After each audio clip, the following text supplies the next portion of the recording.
तो हेलो नमस्कार दोस्तों, कैसे हैं आप लोग। उम्मीद करता हूँ सब लोग बढ़िया होंगे। स्वागत है आप सबका हमारे आईपीसी डेफिनेशन सीरीज़ के एक और इम्पॉर्टेंट लेक्चर में। आज हम बात करने वाले हैं आईपीसी सेक्शन 45 के बारे में।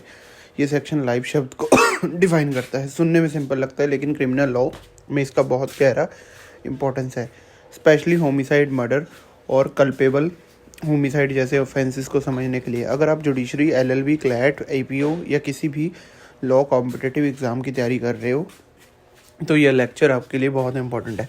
तो चलिए शुरू करते हैं। आईपीसी सेक्शन 45 क्या कहता है। सबसे पहले देखते हैं आईपीसी सेक्शन 45 का एग्जैक्ट मीनिंग। सेक्शन 45 कहता है the word life denotes the life of human being unless the contrary appears from the context. Simple language में जब आईपीसी में लाइफ शब्द यूज़ होता है तो उसका मतलब होता है एक इंसान की ज़िंदगी, यानी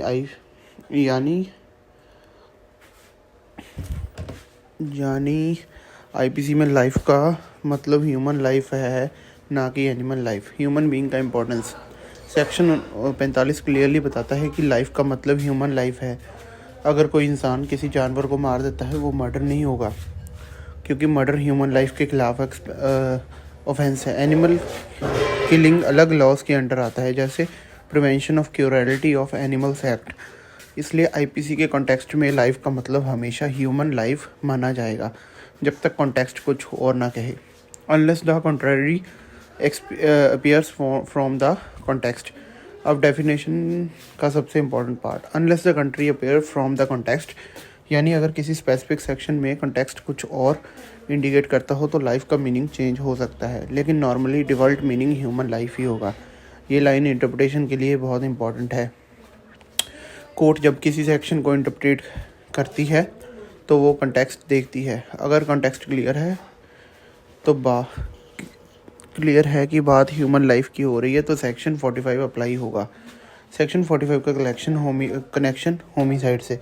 अब सबसे important practical importance, section like 299 capable homicide, section 300 murder, section 302 punishment for murder.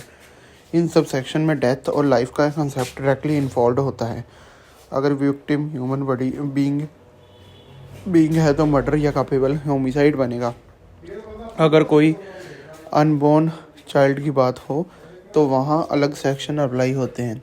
अगर एनिमल की बात हो तो आईपीसी का होमिसाइड सेक्शन अप्लाई होगा। इसलिए सेक्शन 45 इंडायरेक्टली होमिसाइड ऑफेंसेस का बेस क्लियर करता है।